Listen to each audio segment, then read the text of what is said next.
எப்படி நண்பர் அமைச்சர் தம்பி ஊர் வேறு வேறையாக இருந்தாலும் அவர் சொந்த ஊரில் இருந்து வந்தவர்களாகத்தான் மற்றவர்களையும் நீங்கள் கொள்ள வேண்டும். அன்பில் வந்தவர்கள் தான் அனைவருமே. அன்பில் என்பது அவர் வாழ்ந்த இடம், அதனால் அவருக்கு வந்ததில் எனக்கு ஆச்சரியமே. அன்பு கட்சி தாண்டியது. அண்ணாவின் மேல் எனக்கு இருக்கும் அன்பும் அப்படிப்பட்டதுதான்.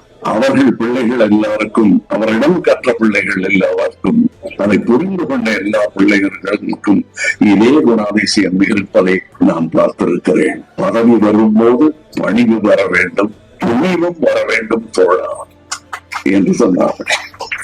பணிவுக்காக துணிவை இழக்கும் சுயமரியாதையற்றவர்கள் அல்ல எங்கள் கூட்டம். இது அன்பில் வாழ்ந்தாலும் பணிவு தெரிந்தாலும் துணிவு மறக்காத கூட்டம். அந்த கூட்டத்தில் அவர் அமைச்சராக வந்ததை விட அதிகம் பெருமை எனக்கு அன்பில் வந்தார், என் தம்பியாக வந்தார். அப்படித்தான் எங்கள் உறவு.